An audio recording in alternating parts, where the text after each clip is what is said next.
नमस्कार दोस्तों, स्वागत है आपका आज की वीडियो में, जहां हम लोग बात करेंगे मरने के बाद हमारी आत्मा का क्या होता है। From the book called Journey of Souls. हम लोगों ने इसके ऊपर 2 वीडियोस बनाए हैं।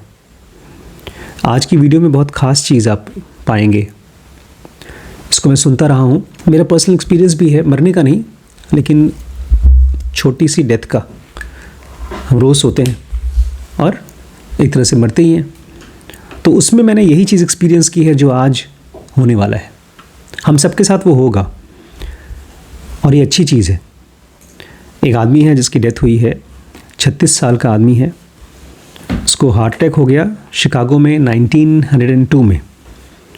उसके ढेर सारे बच्चे हैं, बीवी है, बहुत प्यार करता था उनको। उसकी डेथ हो गई। अब दोबारा उसका जन्म हो चुका है। उसको अपने पास्ट लाइफ का कुछ याद नहीं है, लेकिन ये डॉक्टर के पास गया। हमारे डॉक्टर का नाम है माइकल न्यूटन, जिन्होंने एक किताब लिखी है जर्नी ऑफ सोल्स। तो उसको हिप्नोटाइज़ किया और उसको पास्ट में ले गए और उसी से वो पास्ट लाइफ में चले गए। मतलब पास्ट लाइफ के बीच में, पिछले जन्म में जब उनकी डेथ हुई थी, वो एक्सपीरियंस ये करने लगे। तो ये केस नंबर 5 है। इस तरह से ऑलमोस्ट 29 केसेस हैं इसमें, और आप देखेंगे धीरे धीरे हर एक केस में कुछ नया होता है। जैसे पिछले वाले केस में हमने पढ़ा था, वो आदमी मरता है और वो स्पिरिट वर्ल्ड में जाता है, वहाँ उसको लाइट दिखाई देती है। इतना हमने पढ़ा।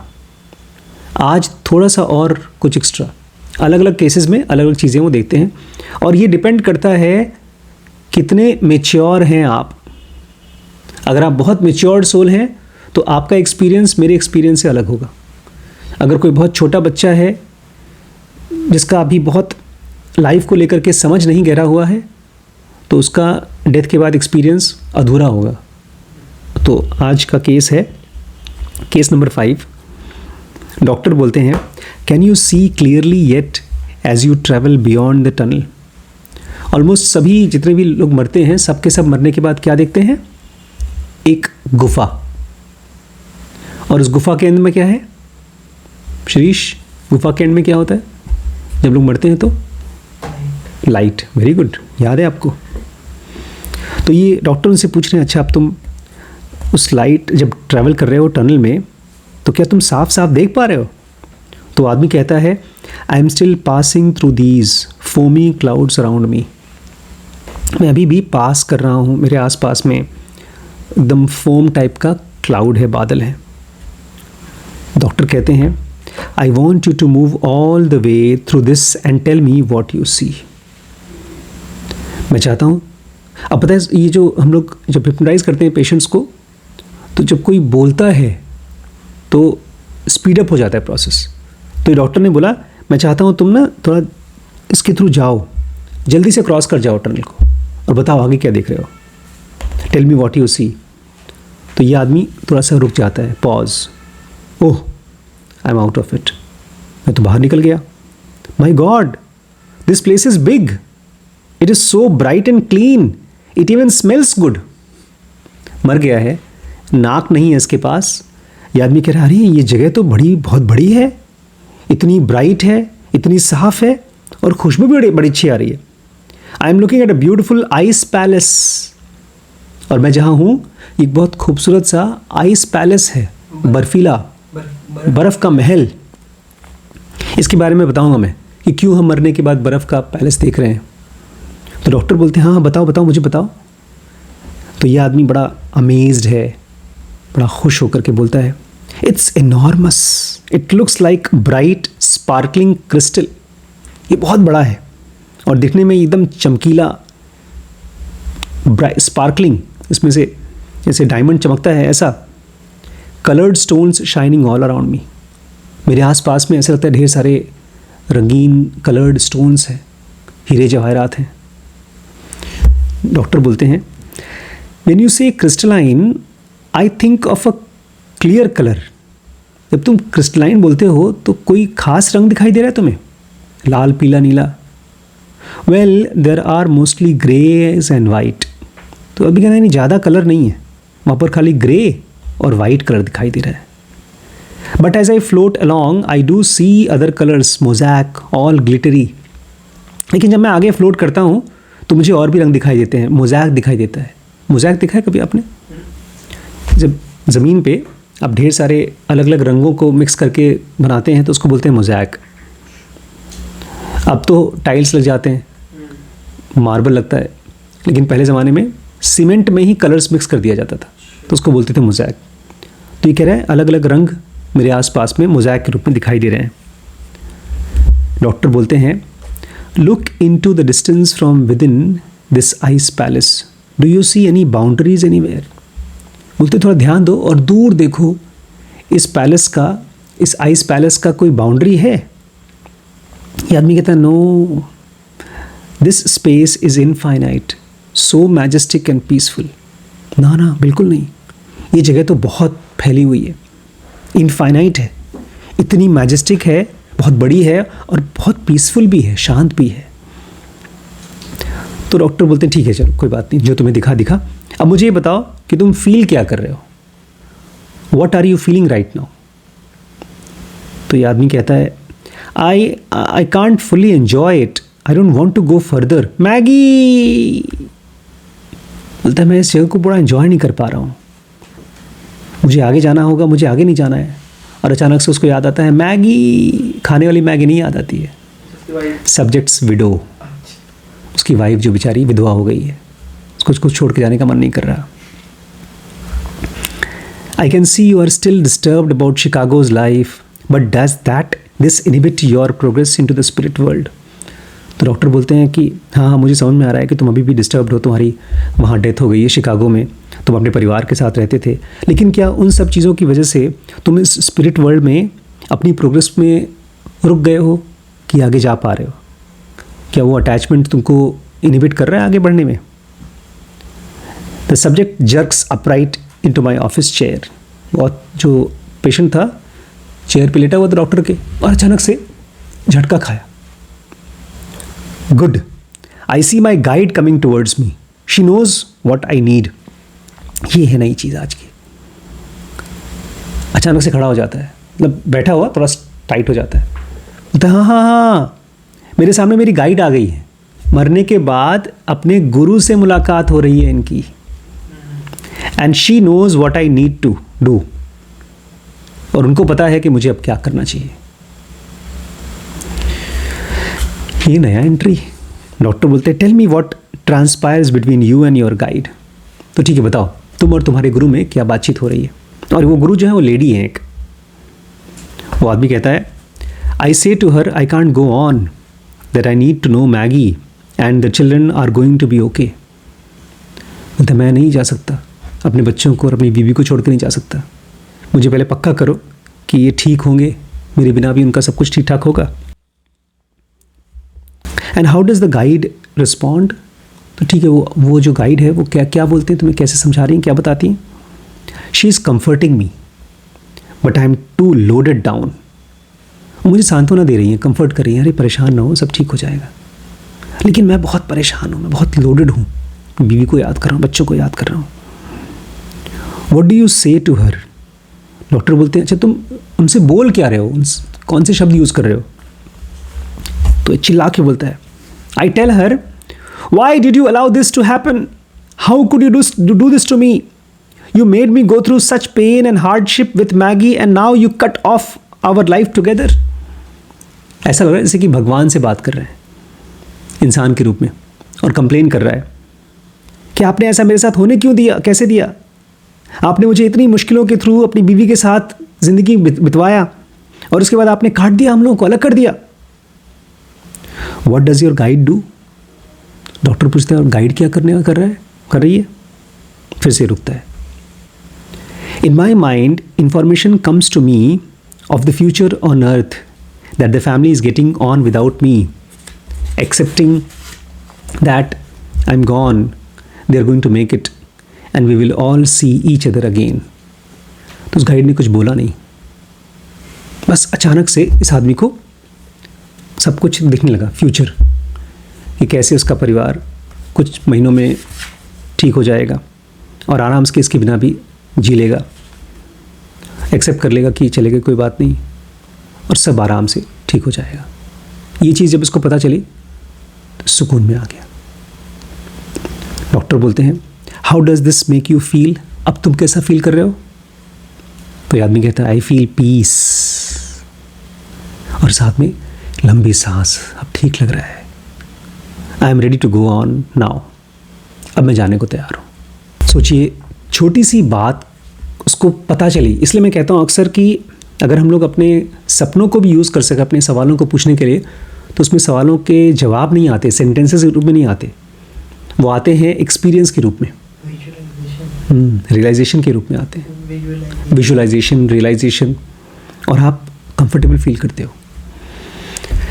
तो ये इनकी बातचीत थी।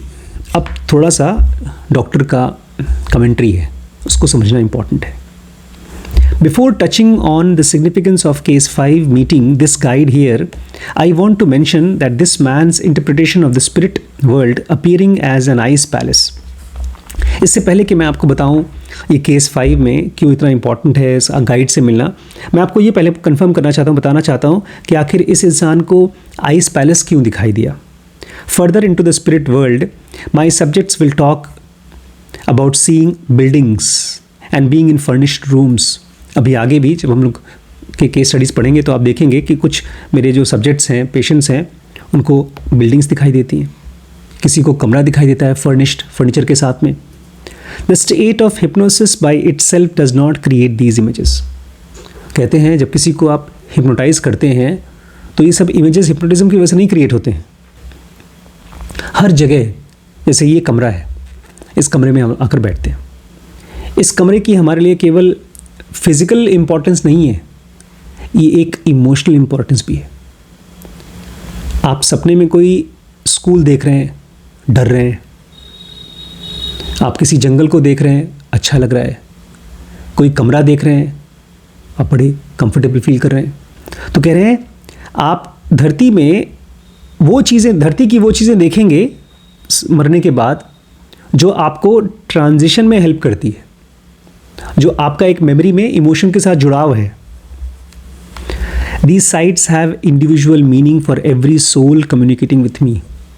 ये सारे के सारे जो दृश्य दिखाई देते हैं, इन सब का लोगों के लिए एक इंडिविजुअल मीनिंग है उनके लिए। All of whom are affected by their earth's experience. क्योंकि हम सब के सब यहीं से तो अपनी एक्सपीरियंसेस लेते हैं, हमारे इमोशंस यहीं से तो आते हैं। When the soul sees image in the spirit world, which relates to places they have lived in or visited on earth, there is a reason. जब कोई आत्मा उस दुनिया में इस धरती की कोई चीज़ देखता है तो उसके पीछे एक वजह है। An unforgotten home, कोई ऐसा घर देखा जो आप अभी भूल नहीं पाए हैं। Garden, mountain, seashore are seen by souls because benevolent spiritual force allows for terrestrial mirages to comfort us by their familiarity.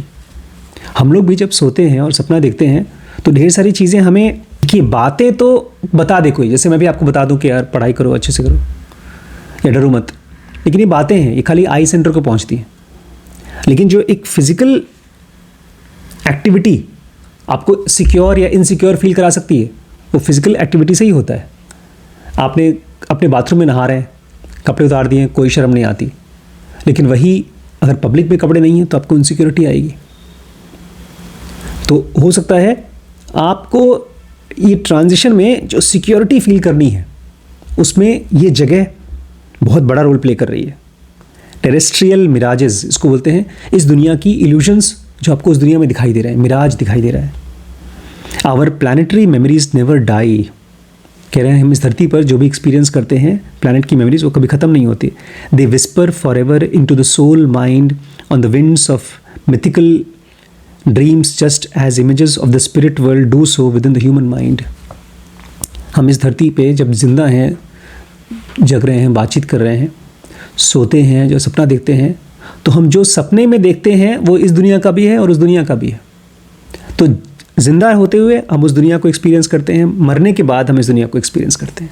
कभी भी कोई डेथ नहीं होती, हमारी मेमोरीज़ की डेथ नहीं होती, अनलेस एंड अनटिल आपने रमण महर्षि की तरह अपने ऊपर काम किया हो। I enjoy hearing from subjects about their first images of the spirit world. People see fields of wild flowers, castle towers rising in the distance, or rainbow under an open sky when returning to this place of adoration after an absence. Doctor कहते हैं कि मुझे बड़ा मज़ा आता है जब लोगों से मैं अलग अलग चीज़ों के बारे में पूछता हूँ, क्या दिखाई दे रहा है। किसी को ढेर सारे जंगली फूल दिखाई दे रहे हैं, किसी को एक बड़ा सा कैसल टावर दिखाई दे रहा है दूर, किसी को रेनबो दिखाई दे रहा है, वगैरह वगैरह। और अच्छा लगता है सुनने में, उनको भी पसंद आता है। These first ethereal earth scenes of spirit world don't seem to change a great deal over span of lives for returning souls, although there is a variety between client description. और अक्सर ऐसा होता है कि जो वो सीन देखते हैं, कोई आदमी को अगर 2 बार 4 बार या 10 बार हिप्नोटाइज किया गया और हर बार वो आता है तो वही दिखाई देता है उसको। ये नहीं कि वो आदमी को अभी कुछ दिखाई दे रहा है, बाद में कुछ और दिखाई दे रहा है। I find that once a subject in trance continues further into the spirit world to describe the functional aspect of spiritual life, their comments become more uniform. बोलते हैं ये तो सबके सब उस आदमी के लिए है, जैसे हर आदमी का अपना कपड़ा होता है, उसको पहन करके वो कंफर्टेबल फील करता है। कोई ढीला कपड़ा पहनेगा, टाइट कपड़ा पहनेगा तो उसको ख़राब लगता है। ऐसे ही ये एक तरह से स्पिरिचुअल, जब डेथ आदमी की हो जाती है तो स्पिरिट वर्ल्ड में जाता है और वो जो चीज़ें हैं उसके लिए कपड़े की तरह हैं। बट मेन चीज़ वो नहीं है, वो सबकी यूनिफॉर्म हो जाती है। हाँ, किसी को बिल्डिंग दिखाई दे रही है, किसी को आइस कैसल दिखाई दे रहा है, किसी को फूल दिखाई दे रहा है, लेकिन उसका कोई मतलब नहीं है। वो एक मेंटल इमेज है जो उसको कंफर्टेबल फील करा रही है। बाद में ये चीज़ें यूनिफॉर्म हो जाती हैं, सब एक जैसी हो जाती हैं। The case I have just reviewed could be described as fairly unsettled spirit bonded closely to his soulmate, Maggie, who was left behind. कह रहे हैं जिस केस के बारे में मैंने आपसे बात की, इसको हम कह सकते हैं fairly unsettled spirit। मतलब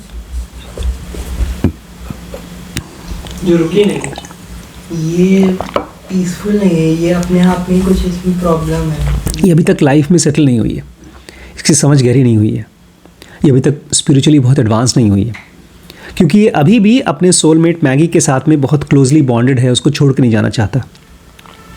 हम लोग देखिए अगर मरते हैं या हम सोते भी हैं, हम लोग अक्सर बात करते रहते हैं, सपना देखते हैं आप लोग कि पापा चले गए तो डर लगता है, ख़राब लगता है। तो उस तरह की चीज़ें हमें बताती हैं कि हम कितने डिटैच्ड हैं और हम कितने रियलिटी के साथ अटैच्ड हैं, क्योंकि डेथ तो एक रूल है दुनिया का। मैं एक ज़ेन मॉन्क के बारे में पढ़ रहा था, वो अपने गुरु से बहुत अटैच था, उसके गुरु की डेथ हो गई तो रोने लगा, बहुत रोया। लोगों ने आकर कहा कि आप तो स्पिरिचुअल टीचर हैं, आपको रोना नहीं चाहिए। बोलते नहीं, मैं जानता हूँ कि मेरे गुरु फिज़िकली ख़त्म हो गए हैं और मैं मेडिटेशन करता हूँ, मुझे सब पता है, बट मुझे फिर भी रोना आ रहा है। बोलते रोना क्यों आ रहा है? बोलते बिकॉज मैं उसके फिज़िकल बॉडी के साथ भी तो कनेक्टेड था, मुझे वो फिज़िकली अच्छे लगते थे। कुछ दिनों में मेरा ये आंसू भी ख़त्म हो जाएगा, डोंट वरी। तो रोने को भी उन्होंने ख़राब नहीं बोला। मुझे बड़ा अच्छा लगा ये चीज़ कि अगर कोई रोता भी है तो वो भी एक ट्रांजिशन का फेज़ है, वो ख़त्म हो जाएगा। हम जब मरते हैं, ये आदमी शुरू में नहीं जाना चाहता था बिकॉज उसको लग रहा था मेरी वाइफ मेरे बिना कैसे रहेगी, लेकिन एक बार जब उसको एक कंफर्टिंग फीलिंग आ गई कि नहीं सब कुछ ठीक ठाक होगा, मैं चला जाऊँ, तब वो चला गया। तो ये आदमी अभी भी अनसेटल्ड स्पिरिट था। There is no question that some souls do carry the negative baggage of a difficult past life longer than others despite the calming influences of the spirit world. बोलते हैं इसमें कोई डाउट नहीं है कि कुछ लोग अपने पिछले जन्मों का नेगेटिव बैगेज लेकर के कैरी करते हैं, मतलब पिछले जन्म का जो दुख था उसको कैरी करते हैं। और स्पिरिट वर्ल्ड में सबको कामिंग इन्फ्लुएंस मिलता है, सबको पीस मिलती है, फिर भी वो पूरी तरह से हील नहीं होता है। People tend to think all souls become omniscient at death. लोगों को लगता है कि जो लोग भी मर जाते हैं वो omniscient हो जाते हैं, मतलब वो स्पिरिट वर्ल्ड में शून्य हो जाते हैं। ऐसा नहीं होता। This is not completely true because adjustment period vary. अलग अलग लोगों को अलग अलग टाइम लगता है एडजस्ट करने के लिए। जैसे कोई आदमी किसी दुख में से जल्दी निकल जाता है, किसी को बहुत टाइम लगता है। The time of soul adjustment depends upon circumstances of death. तो कोई आदमी अपनी डेथ को कैसे एडजस्ट हो रहा है वो डिपेंड करता है circumstances of death, मतलब किस परिस्थिति में उसकी मौत हुई है। Attachments of each soul to the memories of life, वो सोल इस धरती की मेमोरीज से कितना स्ट्रांगली अटैच्ड है, एंड लेवल्स ऑफ एडवांसमेंट, और वो आदमी ने कितना एडवांसमेंट किया है, कितना एक्चुअल मेडिटेशन किया है, कितना पढ़ा है। 3 चीज़ें, किस परिस्थिति में डेथ हुई है, कितना वो अटैच्ड है लोगों से, और कितना वो एडवांस्ड हुआ है।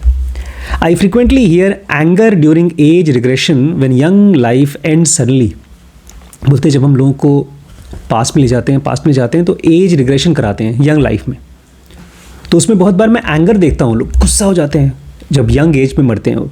Souls returning the spirit world under these conditions are often bewildered and confused over living people they love without much warning. और सबसे बड़ा गुस्सा क्या आता है लोगों को, अरे बिना खबर दिए, बिना वार्निंग की मौत आ गई। अब ये तो रूल है दुनिया का भाई, जब आप सोते हैं तो वार्निंग के बिना ही तो नींद आती है, नींद अचानक से खुल जाती है, सब कुछ स्पॉन्टेनियस होता है, लेकिन ये बात सबको क्लियर नहीं होती। तो यंग लोग बहुत बार कंफ्यूज हो जाते हैं इसी बात से। They are unprepared for death and some feel sad and deprived right after living their bodies. तो लोग डेथ के लिए प्रिपेयर्ड नहीं होते हैं। इसलिए मुझे लगता है कि हम लोगों को डेथ के बारे में बहुत स्टडी करना चाहिए। डेथ को ऐसे ही अप्रोच करना चाहिए जैसे मानस जी की वाइफ ने किया, या कृष्णमूर्ति ने किया, रमन ने किया। We should be prepared for death, ताकि डेथ आए तो we should not feel sad, deprived नहीं फील होना चाहिए। If a soul has been traumatized by unfinished business, usually the first entity it sees right after death is its guide. कह रहे हैं अगर कोई आदमी इस धरती पर कोई ऐसी चीज़ को छोड़ के जा रहा है जो उसका अनफिनिश्ड है, कोई काम, परिवार, बच्चे, पता नहीं क्या क्या चीज़, तो तुरंत उसको मरने के बाद उसको एक गाइड मिलता है, उसको हेल्प करने वाला मिलता है। ये भी कोई इमेजिनेशन नहीं है। These highly developed spiritual teachers are prepared to take the initial brunt of the soul's frustration following the untimely death. ये बहुत evolved souls हैं, इसको हम लोग ज़रूर एडवांस में पढ़ते हैं कि हम लोग ही जब काफ़ी enlightened हो जाते हैं, सेक्शन 2-3 पर पहुंच जाते हैं, तो evolved souls आते हैं हेल्प करने के लिए कम evolved souls को। ये लोग आते हैं इनिशियल ब्रंट झेलने के लिए। जैसे बच्चे हैं, रो रहे हैं, तो एक डॉक्टर उनको कंसोल करता है, साइकोलॉजिस्ट कंसोल करता है। ऐसे ही ये सोल्स आती हैं डेथ के बाद उनको हेल्प करने के लिए, उनका गुस्सा झेलने के लिए। Case 5 will eventually make a healthy adjustment to the spirit world by allowing his guide to assist him during the balance of his incoming trip. तो ये जो केस था ये भी आराम से एडजस्ट हो जाता है अपनी गाइड की मदद से। However I found our guides do not encourage complete working out of thought disorder at the spiritual gateway. लेकिन अक्सर ऐसा नहीं होता है।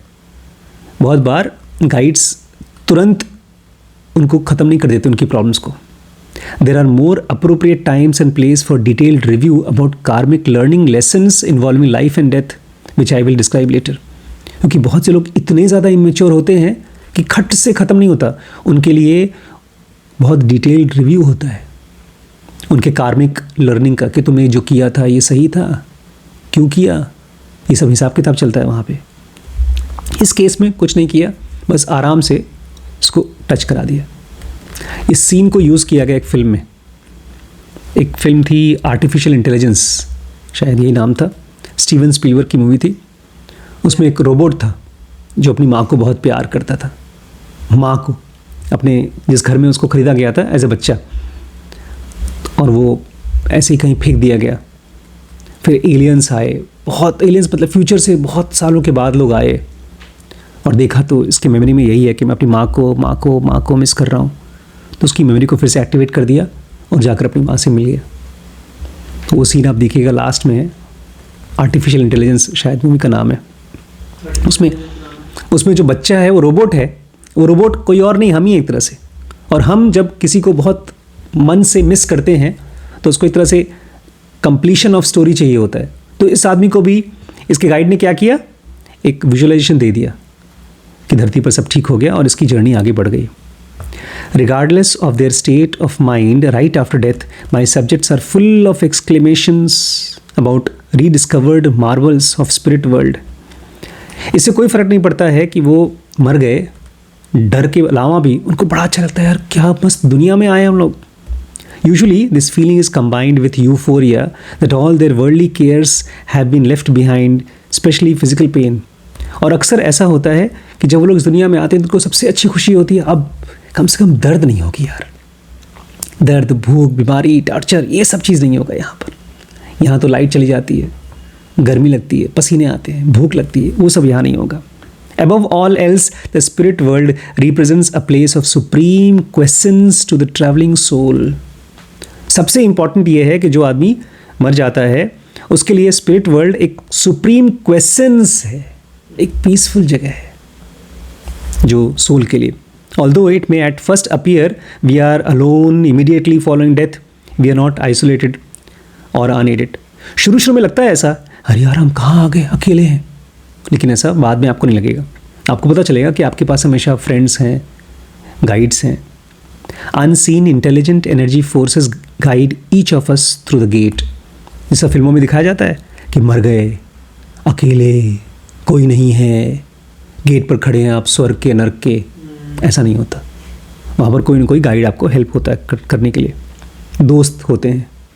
New arrivals in the spirit world have little time to float around wondering where they are or what is going to happen to the next. जो बेचारे नए नए लोग आते हैं वहाँ पर, उनको बहुत टाइम वेस्ट नहीं होता, अरे हम कहाँ हैं, अब मेरा क्या होगा।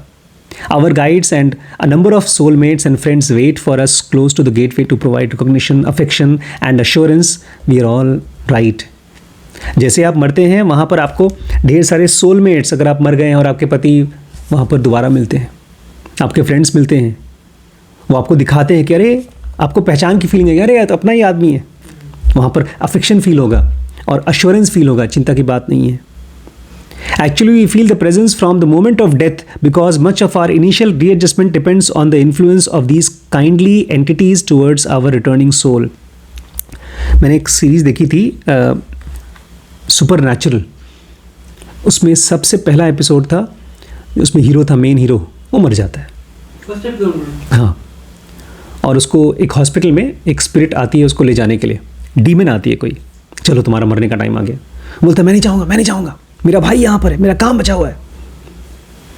और फिर वो लड़ाई झगड़ा करके वापस आ जाता है, कुछ कुछ करता है। ऐसा सचमुच में नहीं होता। मरने के बाद आप अच्छे अच्छे लोगों से मिलते हैं और फटाफट रीएडजस्ट कर जाते हैं। जैसे आप स्लीप में जाते हैं, आराम से एडजस्ट हो जाते हैं, ऐसे ही आप डेथ में आराम से एडजस्ट हो जाते हैं। और इसमें गाइड्स का बहुत बड़ा रोल है, इस बात को याद रखिएगा, ठीक है दोस्तों। अगर आप भी इस वीडियो को देख रहे हैं और ये पूरी सीरीज़ देखना चाहते हैं तो dkbrains.com में जाकर के हमारी स्पिरिचुअल ज़ेनोगा एडवांस की जो सीरीज़ है उसमें ये हमने डाला है, पूरी की पूरी सीरीज़ अवेलेबल है dkbrains.com में, वहाँ देख सकते हैं।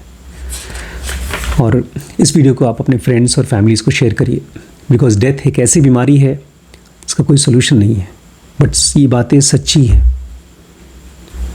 इसका प्रूफ नहीं है, but hypnotism is the only way ये जानने के लिए कि हम पास्ट में क्या थे।